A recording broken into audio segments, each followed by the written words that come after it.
Welcome to the Illuminati broadcast. I'm your host, David Moore. I'm going to give you a little description about who I am, real quick. I'm 36 years old. I'm a Gemini. Let's see. My great grandfather is an O'Neill, so that means long time ago that my ancestors were kings in Ireland. The first ones. And then I'm also Ashkenazi, so that means I'm related to Noah. So that's kind of where all my magical workings come from. This mystical Jewish stuff. And then also I'm really pretty good at religion, and I was really smart in school. I really took my studies seriously. And I would just investigate as much as I could about religions and things that other kids didn't want to look up or do research on. I would do all that stuff, and I had a college reading level when I was in 4th grade. So that means I read books all the time, every kind of book. And my favorite books were, when I would go to the library, I would read all the witchcraft books that I could find. So I would be learning about witchcraft as much as anything. I really love Pokemon, Digimon, animes, and different video games like that. So we're going to do a little, some research real quick. So I'm going to show you the little thing that I made.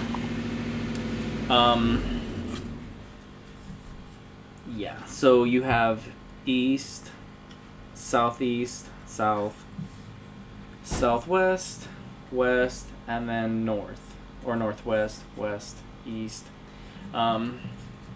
Basically, this is Venus, this is the Sun, Mars, Luna, Jupiter, Mercury, and in the center is Saturn. So this is like that little magical triangle you got going on, incorporating like the rituals into that. I'll show you another picture where it's kind of shows how that should be done. Okay, so you have this little circle. Got the little triangles and circles. So that's kind of what that is for the most part. So yeah. So a little fun fact that I would teach you guys today is in Pokemon, these are Staryus because these are supposed to be yellow with the red inside. And then this snake is yellow, like a bright golden yellow. And that would be Dratini and Dragonair and Dragonite. So if you're ever like, why is Dragonite yellow? And that doesn't make any sense. This is why. Because Dratini and Dragonair are supposed to be yellow. But I think they went for a blue. I'm not completely sure why, but I think that I like what they usually do. What I notice in Pokemon is they'll like follow this, and then they'll just give it their own little twist, or they'll have some meaning behind it, but they kind of just make it their own. But I really like that, and this is why, Dratini, Dragonair, and then like Dragonite, this is what it's supposed to represent. That circle's supposed to protect you from like whatever, from any spirit or from harming yourself or others or whatever. It's just like a barrier, safe barrier. And if you notice, Dragonite is really, really strong Pokemon that helps you out in every single way. And in the center, this is supposed to be green. But I think black works pretty fine. Alright, so today's a Tuesday, so I'm working with, who is this? Halphas.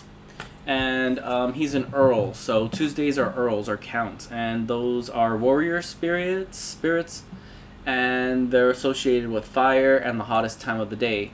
Halphas is, I think, number 38, so this is also kind of like a clock. So you have, this would be around like 6 to 8 o'clock when the sun is like rising in the morning, and then right here is when it starts going from 9 o'clock all the way to 12. So from 9 o'clock, you have like the sun moving over here till it hits 12 o'clock. And then 12 o'clock is the hottest time of the day. So then you have the Earl right there. And he would be, let's see, I have another book with the numbers. You might ask, like, where did you get like this information from this? And you kind of have to like, hold on. Let's see, 38 is right there where Scorpio, and I think that's Scorpio. Yeah, so there's 2 Scorpio signs right there. So basically Aries, Scorpio. So you have it going like this. So you have Aries at 12 o'clock, and then like 1 or 2 or 3 o'clock ish would be Scorpio. That's why it's so close to Mars. And that's going to be the time of day when it's in southwest. Yeah, southwest. Yeah, so usually you make your own magical circle and you like incorporate your own ideas into it to make it personal, like your signature. And I do that, but also I put a lot of facts into it. So like the time of the day, I try to make it as factual as possible. I don't like try to stretch it or try to bend it. I try to go as close to the truth as I can. So usually in the east is air, so that's where this comes in, and then after that I kind of went off of the times too that you can like bind the spirits. So usually you bind dukes in the morning, you bind kings like around 9, and then I think during, let's see what it says for an earl when you can bind them. But it kind of like, the more you work on it, the more you'll understand it, and when the energies are like that, I feel like you have to be really good at this. That's why I kind of gave you my pedigree a little bit, because I have a lot of experience growing up, and I've done a lot of history and research, and did a lot of science and like map works to be able to understand these things. I feel for me like the Key of Solomon is definitely a compass of sorts. Let's see, earls count or earls any hour of the day, so be it in woods or in any other places where their men resort or not, or where no noise is, etc. So any hour of the day. So you can kind of see that this is gonna be when, yeah, this is like the sun's rising, and then it's like the hottest time of the day during 12. So it kind of gives you that idea that they rule over this area. But if you also notice, a lot of earls aren't at night. They're more during the daytime than they are at night. You'll see more earls during the day. They also do mention that earls are not really spirits. I mean, that demons really don't come out at daytime, but yeah. So anyways, if you notice, there's a lot more reds here, and then there's probably like 1 or 2 right here somewhere. So it just lets you know that there's a lot of solar energy in this area, in the south. And then the woods could be the fact that when you do tarot, clubs and fire represent the south. That's the earls. Also, obviously, gold is king and Leo, and its planet is the sun. So that kind of helps you understand as well that this is the sun rising in the east. That's the Venus. That's why it's a circle with the little cross, because it's like being pushed up. And then you have the sun when it's just a complete circle. And then you have it go into Mars, which is a circle with the arrow. And those are all still the sun. That's still the sun, if that makes any sense to you. It's like Venus is not this far away planet. The sun is not just... well, it is basically the sun. And then Mars is not another far away planet. It's all going to be connected. And the bad cat is back. And the bad cat is back. Keep it open. Making noise with the trash cans. It's okay. It's fine. Okay. Yeah. Okay. Let's see if I can find where they mention how to make the tarot cards. It's somewhere in the book. It tells you that how to make the tarot cards. So you could think of this as the first way they made the tarot cards and how it works. I'll look it up another time and I'll kind of bookmark it because it's in here somewhere. I just gotta find it. Oh, here it is.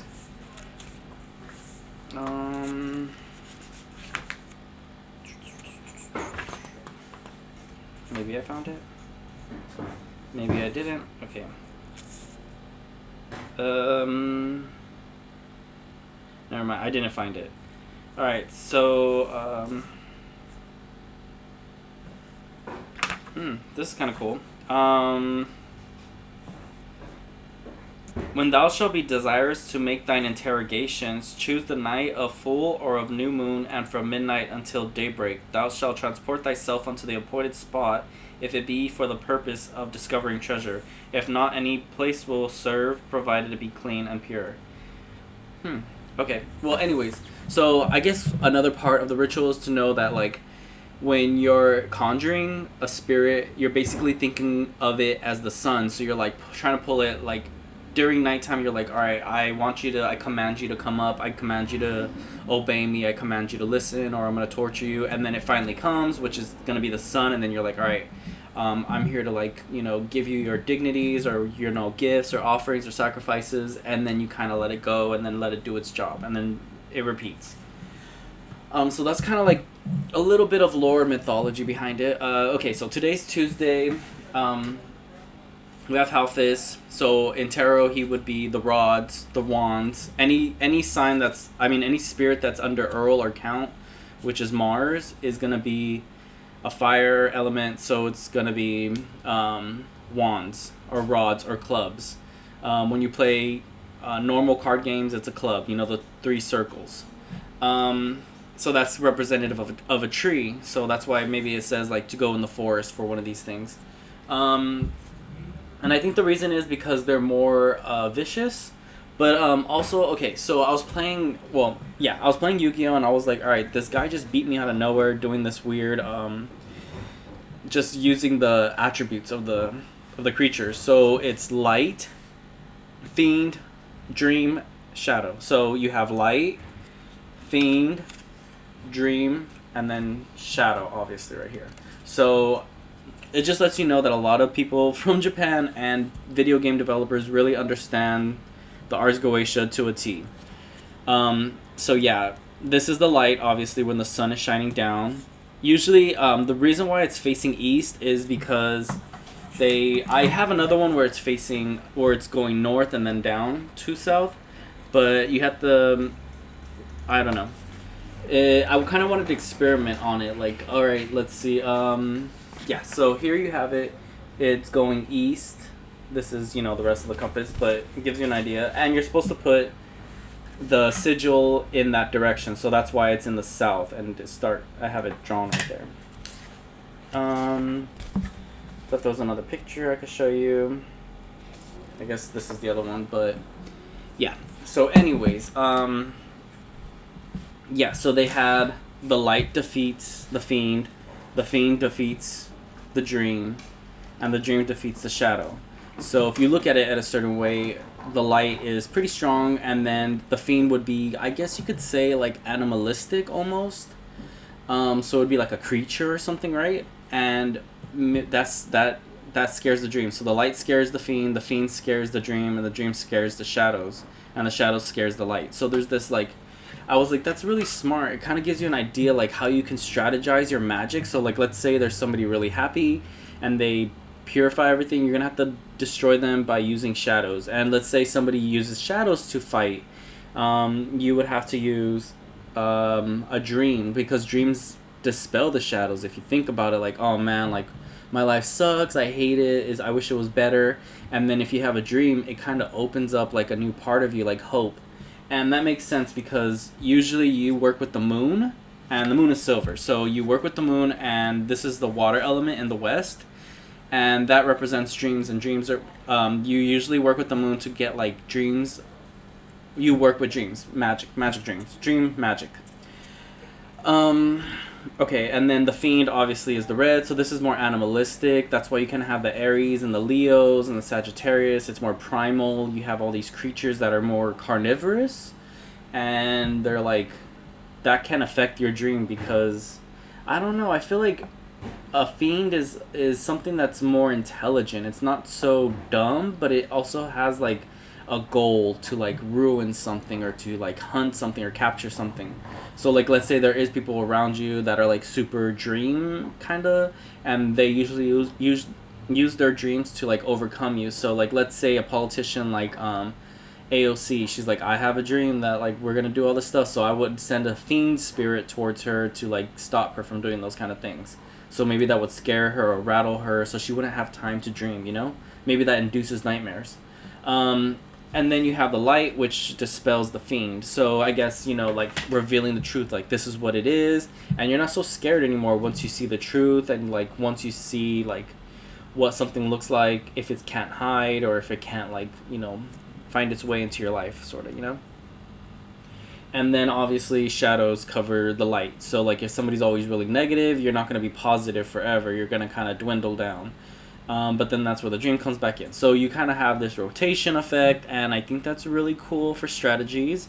And it gives me something to look at when I'm doing my spells, because I want to do my story with me at the east, so I'm Venus or whatever, and I'm all airy, all light, happy, go, do this, do that, turning animals against their masters kind of thing, and using manipulation. And then you have fire down here, which is going to be the musicians, which kind of makes sense because Apollo's over here, and it has this warrior energy, and it just makes sense, you know, like Apollo and Ares. So I'm going to have Ares down here, and I'm going to be fighting him.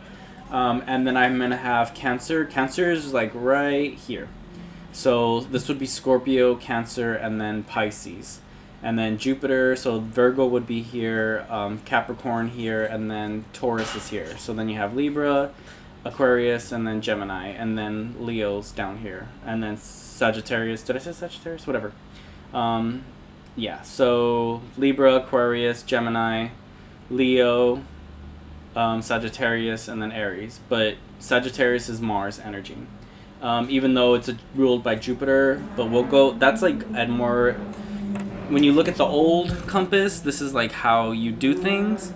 And then you have the other circle, so that's why it's called the 3 magical books of Solomon, because there's rings to it, just like Saturn has rings. So Saturn's in the middle, I guess that creates the first ring, and then you have this second ring, and then you have the third ring, which is going to be how the spirits are more zodiacal, like astrology nowadays.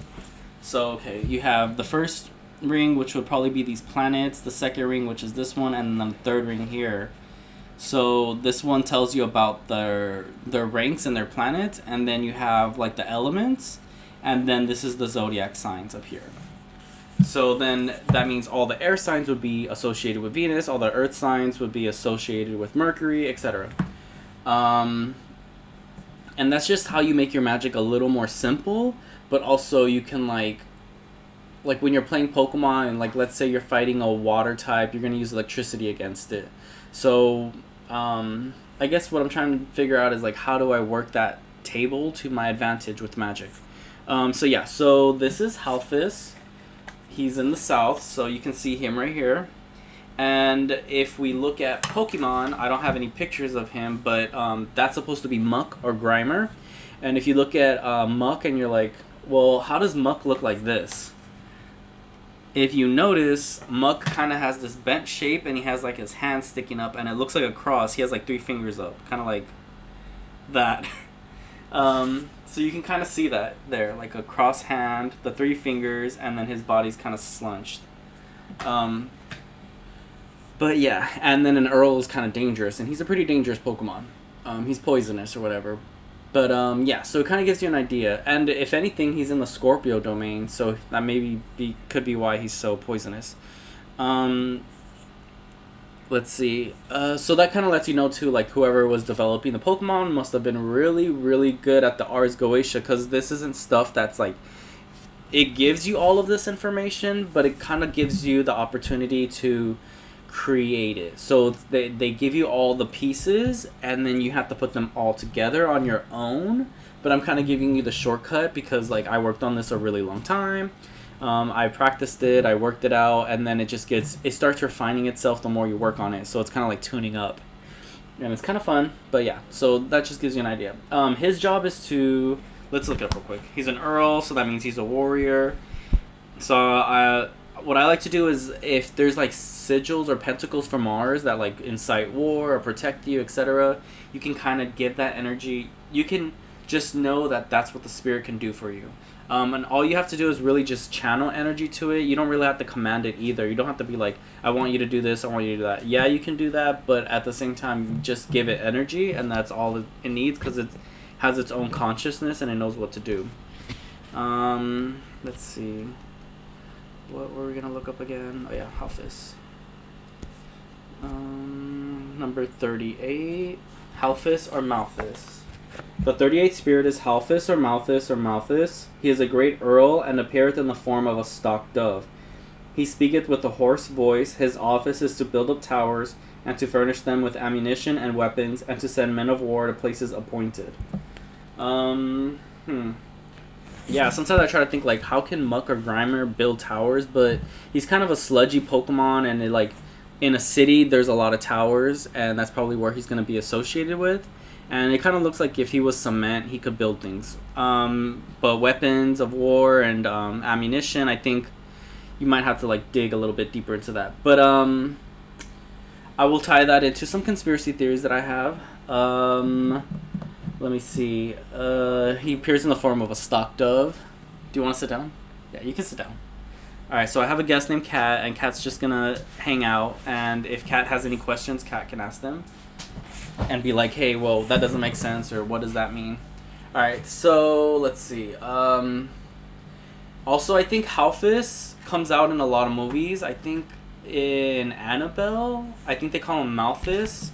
But there's two that are really close to each other. So there's halphas and Malphas. I think Malphas is the other one. MELFICE?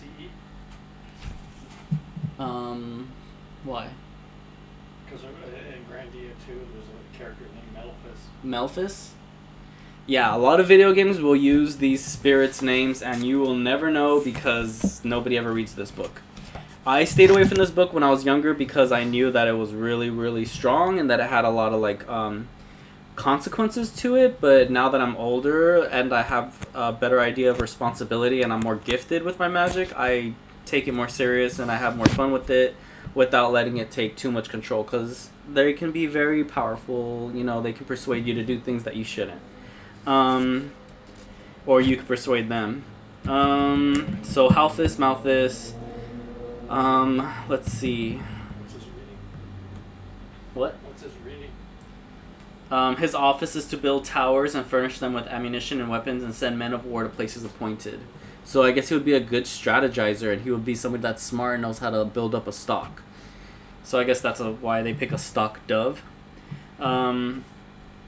Let's see. So that would be Grimer, Muck.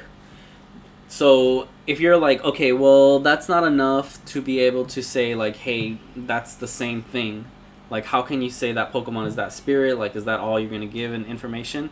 Well, his number is number 38, and when you evolve Grimer to Muck, he needs to be level 38. That's not always the case with every Pokemon that they have to be the same level as the number that they are, but it can be similar to that. Like, Sabnok is supposed to be Kingler, and I think Sabnok is number 43, and I think it has his weight somewhere, but I'll do research on that one next time, and I'll put it down as a note. Yeah. Okay, so let's see what else we have. Today's Tuesday. We have halphas. It's an earthy day. Maybe I could tie that into my conspiracy theories a little bit. Okay, so since this month is like very Mercury energy, so that's Earth, and Earth is like very materialistic and physical.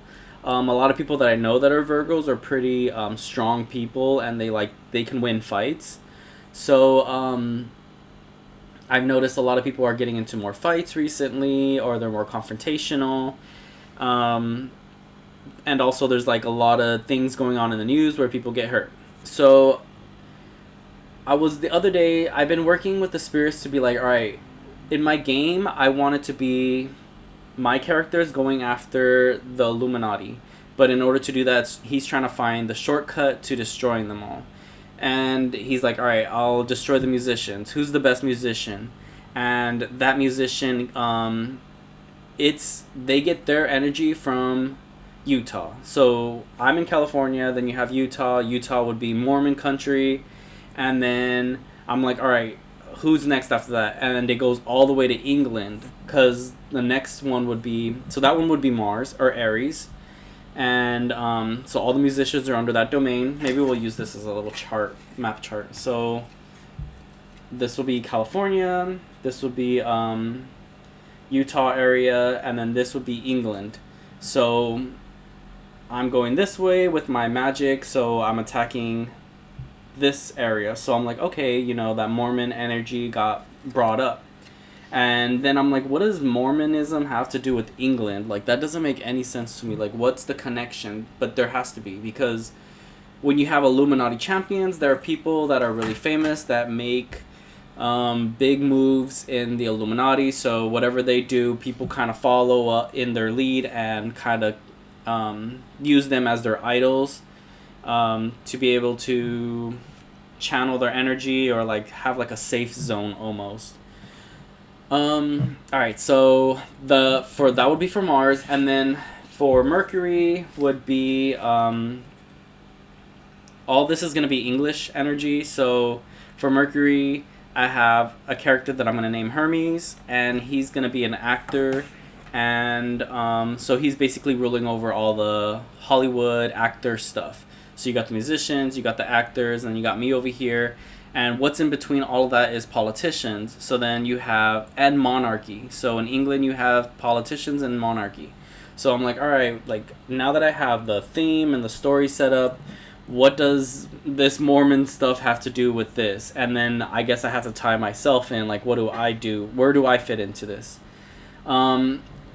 So the English part is obviously the politicians and the monarchs, so that's a lot of money. So the actors are making money, the musicians are making money, and it's kind of bouncing its way up and down through that channel.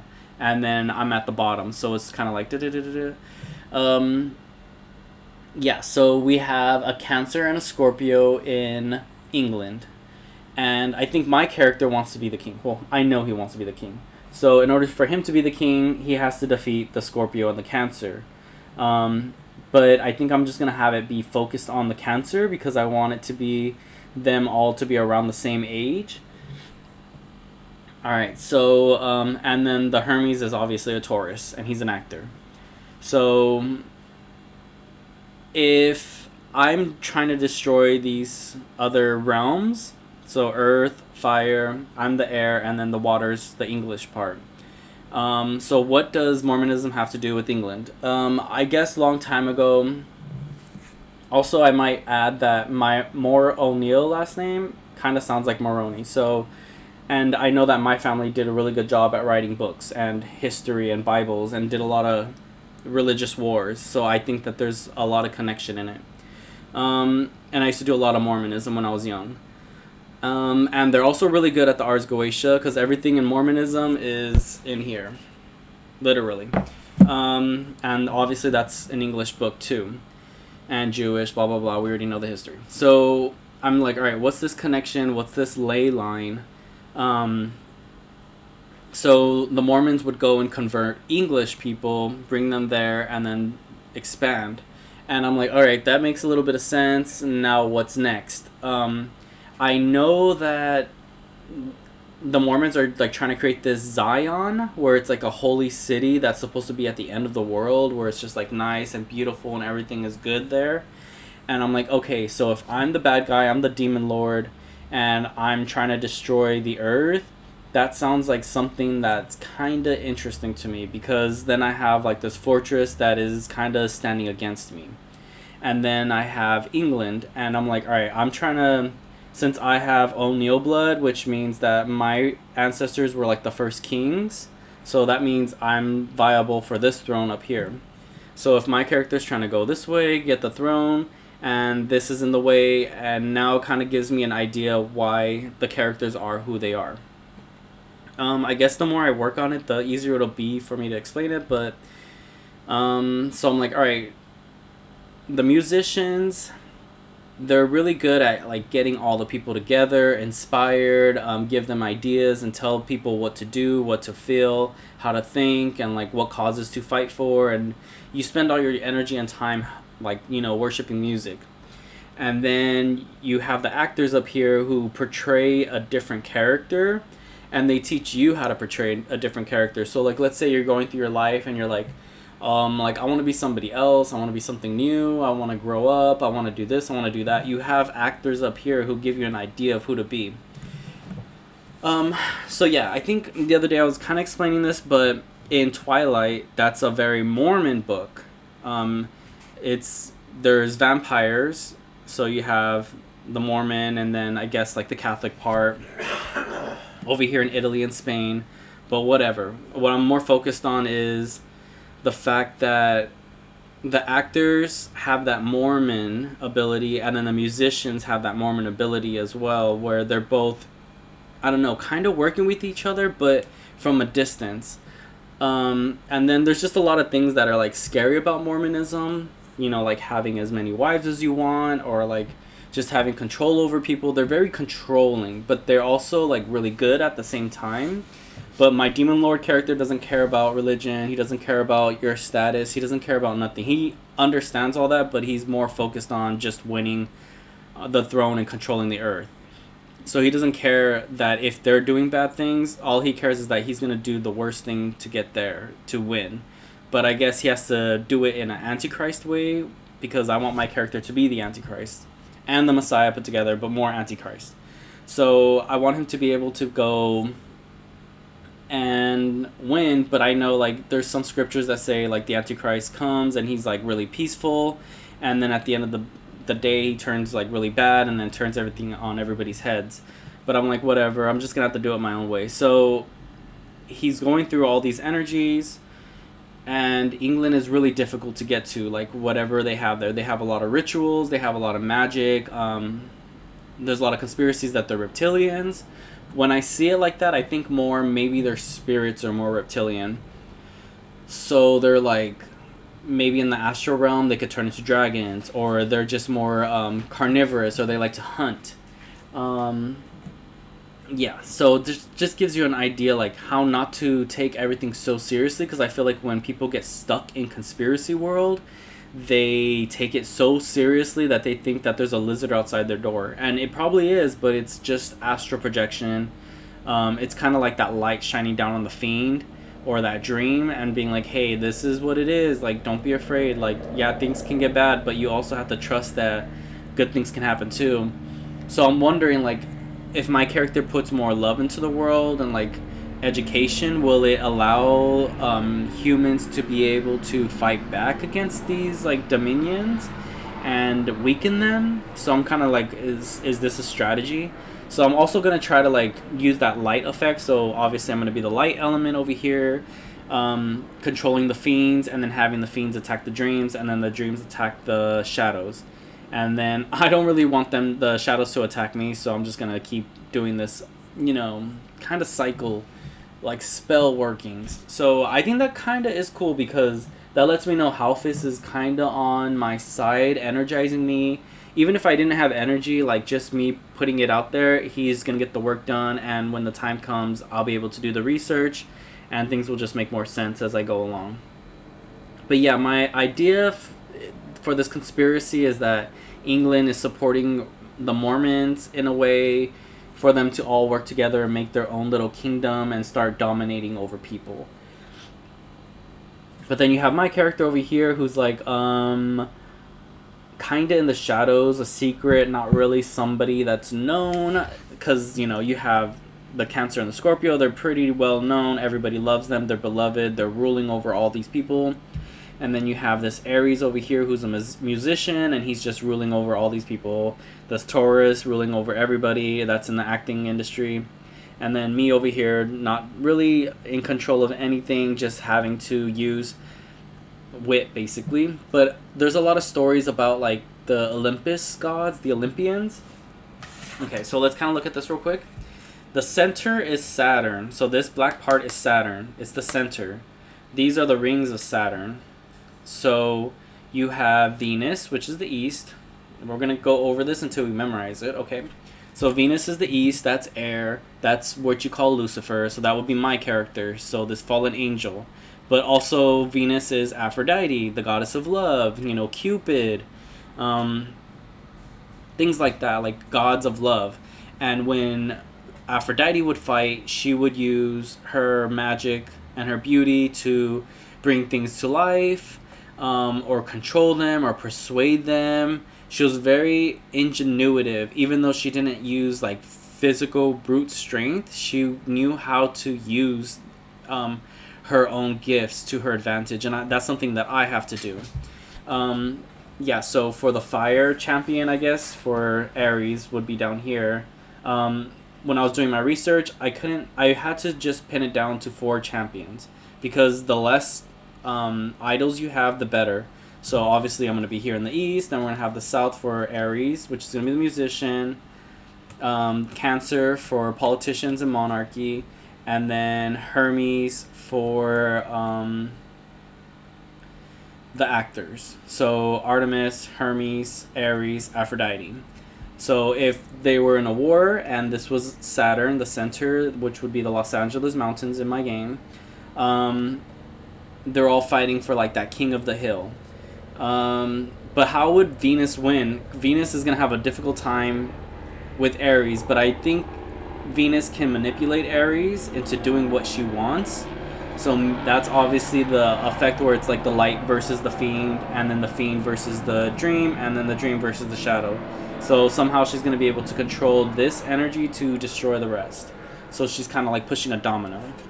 Then you have Ares, which is the fiend, and he's using music, but right now his character is hiding, so he's not very noticeable.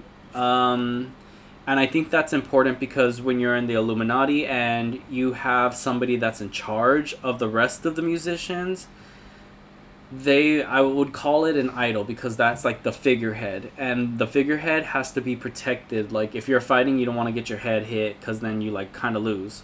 So they're trying to make sure that he doesn't get hit, that he doesn't get exposed, that he doesn't make them look bad. So like he already did his work. He already made a whole bunch of, I guess, that's kind of what you call an archon, is somebody that is like really high up there with demonology, and they know how to manipulate the forces to gain energy from that.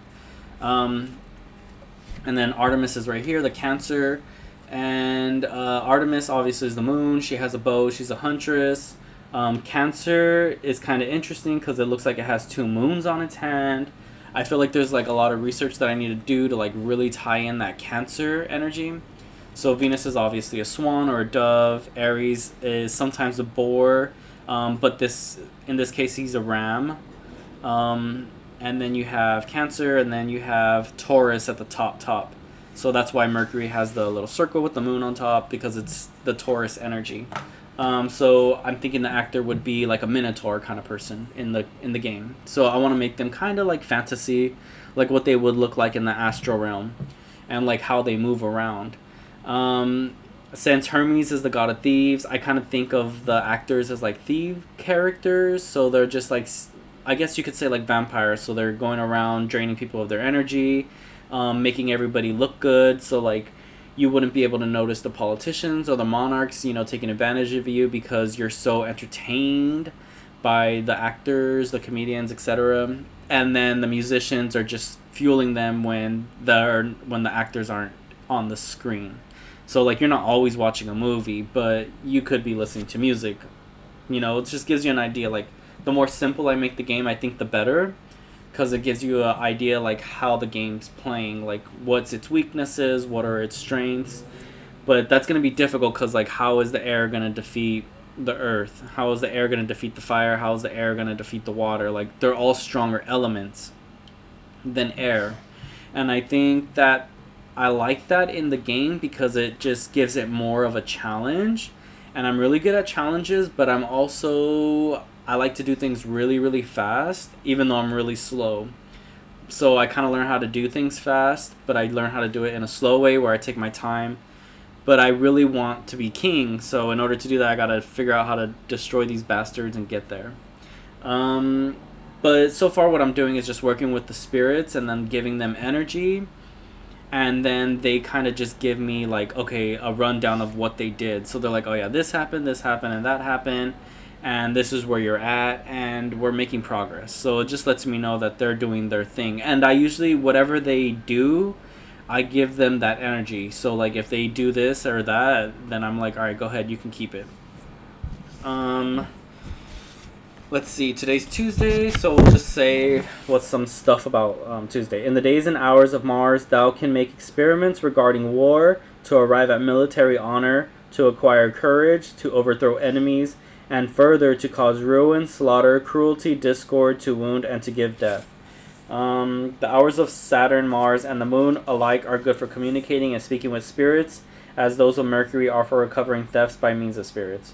So if we think about it, this is kind of a good time for my character to be using magic, because if this lunar energy is the one that stole the energy from Venus, from my side, I would be Venus, so it's stealing my magic, my opportunities, my power. Um, and this is a month of Virgo, so that's the earthly, and that's good for retrieving things back from thieves, because obviously that's the thief is Hermes, Mercury. So it kind of gives me a chance to. And then I have Mars on a Tuesday, so Tuesday is kind of like enforcing the energies to give you back what you want. So if I'm like, I want that throne, I want my inheritance, I want my wealth, my power, etc., the spirits can help me get that. For anybody else, this kind of part is weird, but like, what makes me different from somebody else that is going after the same things? And I could say I have genealogy behind me and a lot of strong DNA. That's one part. Just like an athlete would have an advantage over somebody else in a sport, I have the same thing in the spiritual realm. But also, like, if that was the case, I would probably be higher up on the food chain, but I'm not.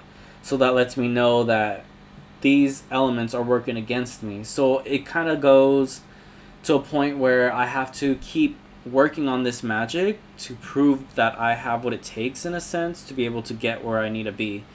So I think that's the kind of little bit of a difference, because there's a lot of people that start here and want to go to these areas and they're having a tough time, or they do make it and they kind of lose themselves, where they like, okay, they become an actor, then that's all they do is just become actors. And then you have musicians, all they do is make music, and then you have the politicians and monarchs. I kind of want to just go between all of that and make my own little domain. So yeah, there's that stuff that I'm working on still. Let's see. I did some other things. I think there was something. Let's check out the time. So it's 6:34. It's a Tuesday. On Tuesdays at 6 o'clock, the ruling planet is going to be Saturn. So date for the hours of Saturn. So you can have the month, which is going to be the moon. You can have the day, and then you can have the hour. So you have 3 different energies that you could be working with at one time. No year? You could do the year too. The year is a little bit different. So it would say 2025. So you would work with, let's see, you would work with person. He's a great king. Appears like a man with a lion's face, carrying a viper in his hand, riding a bear. He can take a body, either human or aerial, and answer truly of all earthly things, both secret and divine, and the creation of the world. He brings good familiars, and under his government there be 22 legions. So he's a king, so that gives you an idea that the whole year, for the rest of 20 something, whatever 20 it is, 2000 all the way up until 3000, you have this, or 20, 21, 25, 26, I don't know. Anyways, so 20 is just the king. He has a lot of, he tells you a lot of things. So if you notice, in after the year 2000, a lot of secrets came out, like how things are made and how things are, like the science advancement is really high up there. And then you have 25, which is glacé labelless, which kind of makes sense. He's a president and an earl. He appears like a dog with wings, like a griffin. He teaches arts, sciences in an instant. And he's an author, and he teaches past and to come. He causes love of both friends and foes. His job is basically to do a lot of scary things, so he would be like R.L. Stine in a way. And I think there's a lot of R.L. Stine things going on in our world this year, actually. So that just gives you an idea, like, alright, so you could be working with gold this year, and you could be working with earth and fire. So there's a lot of fire and a lot of earth. So that's money and passions, or things that you want to do. Alright, so we have Saturn is the hour for 6 o'clock on a Tuesday. The hours of Saturn and Mars, and also the days on which the moon is conjunct with them, or when she receives their opposition or quartile aspect, are excellent for making experiments of hatred, enmity, quarrel, and discord, and other operations of the same kind which are given later on in this work. Yeah, speaking of spirits, so yeah, you're just gonna get a good boost. I think that's why it says that Saturn Forcus is really good with chiromancy, so that's fire. or pyromancy. Let's see. Yeah. So I think I was working on some other spirits the other day. Yeah, I was like, all right. So I kind of did a sketch of Yuval, and you can see him right here, Hitmonlee. And it says that he comes like a camel, and this looks like a camel. If you look at it, it has a hump right here in its legs. But if you look at Hitmonlee and you put him next to a camel, they look very much alike.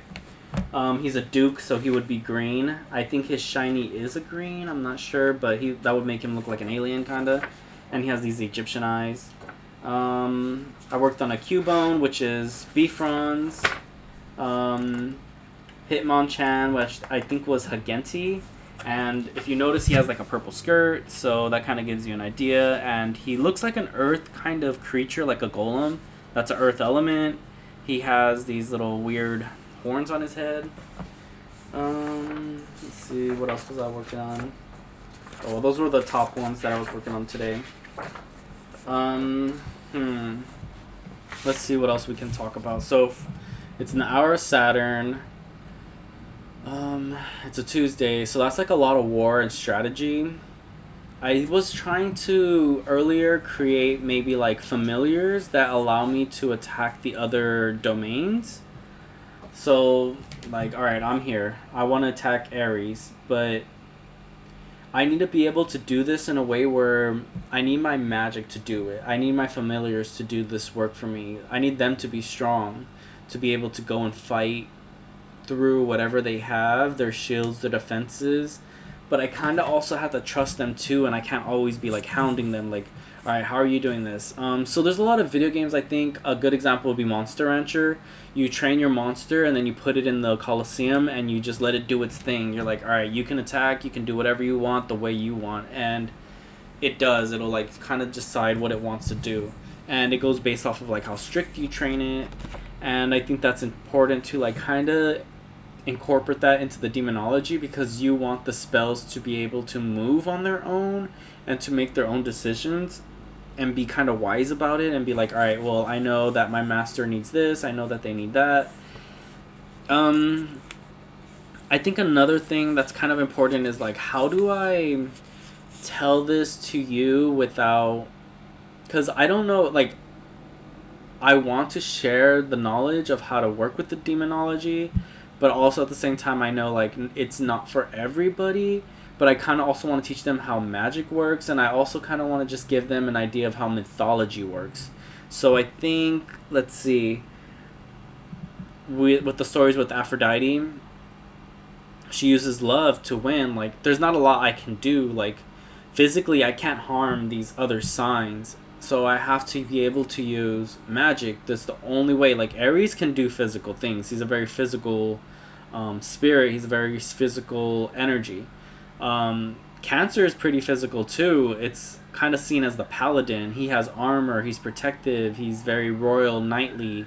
He understands how things work. They open doors. They can go through portals and dreams. They're very intelligent. They're very intuitive. Then you have Taurus up here, Hermes. He's slick. He's sly. One thing you can connect with the Taurus energy is that Hermes stole cows from Apollo, and he made instruments off of them. So that gives you that like thievery energy. He's very quick, he's smart, he's intelligent, he knows how to hide, and that's kind of what actors are. They're very quick on their feet, they're smart, they know how to take from you without letting you know that you're losing something from them. But when you do realize that, you end up becoming like a conspiracy theorist. Yeah, so how do I defeat that? So I think I have to use that wheel a bit, like the fiend attacking the dream and the dream attacking the shadows. Maybe I'll just create my own little familiars in each of those sections. Even in mine, I guess, like I'll create a light familiar, a fiend, a dream, and a shadow familiar. That way I can get through it. I used to have a familiar named Shadow, and he would do whatever I wanted, and he would work really good. And then he kind of like stood back and he's like, all right, I want to make you strong, but I also need you to like think outside the, like, get stronger, have better ideals. Like, don't just think that you're gonna that you want all of this, but like you gotta think a little bit more like meticulous or something. Just have like greater ambitions and really go after what you want. But it's very difficult for me because if I'm an air sign, I'm an air element, I don't really have as many opportunities. Sure, I can be like manipulative or very social, but if these guys are always closing the doors on me, then I'm just like bouncing around and like getting wasted. My energy's being wasted. So in the story, a lot I want it to be that these three archons are basically using my character. So they make movies based off of him, and that happens to a lot of people that like go through psychosis. They're like, yeah, an actor made a movie about me, or a musician made a song about me, or like people are just living my life and I'm over here and I can't live my own life. And that's a real thing. I think that has a lot to do with like shadow work, the shadow realm, the astral realm. So basically the astral realm is the shadow realm. It's purgatory. It's the other side. It's the dream world. It's just that other side. It's the magic. It's parallel to ours. Whatever happens there happens here. It's, you can talk to it. You can move through it. You can think through it. You can live in its imagination world. But it's just very temperamental. So I think that's where a lot of people's like mental illnesses come from. Obviously there's a scientific part to it, but as well there's a spiritual part to it where they're just picking up on things. Some people have multiple personalities where they are really good at what they do and they see it. And sometimes I'll be like, I know what that person's thinking and what they're gonna say next, and we both say it at the same time, and I'm like, oh snaps, that's crazy. Or like I know what they're thinking and they say it and I'm like, oh, I knew that. Like I knew that's what you're gonna say. So it's good to be aware of your gifts, but also not let them take control of you, because people don't really like that. They don't really want to be around you if you're like too spiritual or have too much magic, or if you're too awake. If you're too awake and you're too aware of your consciousness, they kind of shy away from it and get scared. And when you meet another person like that, you usually argue like, no, this is how it is, this is how it is. And you have a hard time trying to connect because one wants to be stronger than the other for some reason. Yeah, so I usually try to make these videos an hour long. I still have like 10 more minutes. I'm going to try to make another one after this. I really enjoy making videos. I just feel like I'm just trying to like dump out as much information that I work on as I can. I know it all seems fragmented, and that's difficult too, because it's like there's so much information, but it's all like here and there and there and there and here. That's why I try to keep it simple and put it on here, and then keep working to make it more simple. Like, alright, I'm going to have these champions fighting each other. I think another thing I was going to do was have Saturn be the center, obviously. And then I was going to, like, so today's Tuesday, so this Aries has to go here. And everybody has to hit him. Everybody has to hit them with their magic. So nobody's safe at all throughout the whole week. So he's there on Tuesdays, and then he goes back down here. Wednesdays, Cancer has to go on the pedestal because he's a water element. So any water element on the water days. So Thursday, he's actually Thursday, my bad. Wednesday is Mercury, which is Earth. So he would have to be down here. So tomorrow we're going to have to fight against the actors. And I think the more I dwindle them down that way, the better for me. So I'm using these spirits against them. So he wouldn't be able to have time to be able to manipulate me. So I noticed with these spirits, they don't really like to fight back. They like to manipulate a situation by, like, the Hermes character would most likely do things by, like, saying I love you, I want to be with you, or, like, being really quiet or acting like a rock, like trying to be very stoic so you don't notice them or see them. But the good thing for me with my magic is I'm really good at finding things. If you ever watch Shaman King, there's a character named, I think, Lars or something. He has a fairy, and the fairy just finds anything that he's looking for. He douses. And that's kind of what I'm actually really good at that. Like, if anybody's missing something, I could find it in an instant. That's like, I'm really good at that. Like, I used to drop my piercings all the time and I would find them. Even my earrings, like, they'll just go flying during a show, and I would look somewhere and it would be right there and I would grab it. Even if people are like spying on me too, or like trying to scare me, I'm like, ding, I get this like sixth sense, like I know where they're at. I'm really good at that. So I incorporate that into my magic, into my astral warfare, my spiritual warfare. So while I'm dominating these other energies, the sad part I think is that I have to do it this way. because I live my life in such a peaceful way and a good way that I wouldn't hurt somebody physically, and I would try my hardest to make sure everybody has a fair fighting chance. But now that I'm older and I work with this book, it kind of breaks me out of that mold of being good, and it starts making me think how to be more savage, how to be more ruthless, how to like take advantage of things, how to like get what you want and not feel bad for it. Because I would feel bad every time I would win something. I'd be like, man, like there's so many people that could use this more than I could, but now I have to be like, all right, this is for me. I need it more than they do, and I need to win. I need to do this no matter what the cost is. I need to win.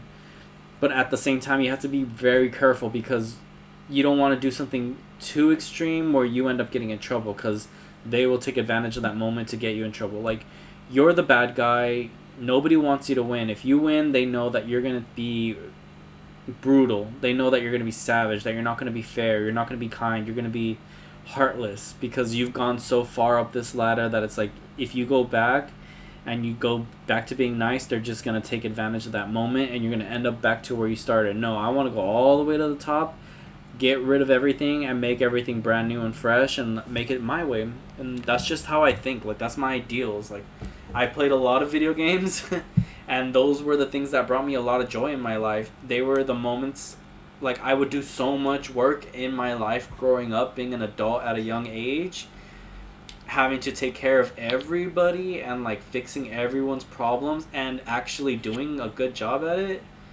that playing video games was the moment where I could be a nerd, where I can just like strategize, where it didn't have such a heavy consequence. Like in the real world, when I made a decision, it had to be very precise. I had to make some very good decisions, or else a lot of people could get hurt. And that was my main goal, was to make sure nobody gets hurt, like on either side. But now that I'm older, I'm like, all right, I just have to take care of myself. I can protect my family from a distance. And I just have to fight this spiritual warfare. I have to go through this Illuminati ritual trial stuff and make it out on top and become the Illuminati king. And that's kind of what I want the story to represent. I want it to be a board game like Dungeons and Dragons. I want it to be a role-playing game that you could play and have your character. And I kind of want to see, like, are people going to pick this water domain? Are they going to pick the earth domain, the fire domain? Are they going to pick my domain? I also want to have like this dice rolling thing where it kind of puts them in one of them, and they kind of have to decide, like, do I like where I'm at? Do I want to be here? Do I want to be there? Like, and I want to see how people think, almost like a workshop or whatever they're called, the little images that make therapists and their clients go like, oh, what is this? What is that? What does this mean to you? Etc. Okay, so I'm going to go over in the next episode about the water signs, how I want this. In the story, all of them are from the future, but there's going to be 3 different timelines. So the past, the present, and the future. The people from the past are more primal. The people from the present are more, what's the word? Compliant. And then the people from the future are more advanced and manipulative, and they have more advantages. And I want that to also represent the races in our society, like how some races are more ancient, and then some are more present, and then some are very futuristic. And I just want to tie that into the lore of the story and give it some kind of context. But I'll go over that in the next episode. My name's David Moore. The game I'm creating is called Castle Demon Lord, and this is the Illuminati broadcast, where I go over conspiracy theories and teach you about Illuminati rituals and the Ars Goetia and a whole bunch of other crazy things that you probably never thought of. And even if you did think of them and there's stuff that you know, please put it in the comments so we can talk about it. I can make some videos about them. I would love to see videos you guys make. I just want to make like a community that we could talk about crazy stuff and like get more ideas and like get more creative and like maybe start helping each other out and just seeing where things could go. Because the more that we work together, or if anybody ever works with me, even if they don't, I'm just glad that I can make like a journal in a way.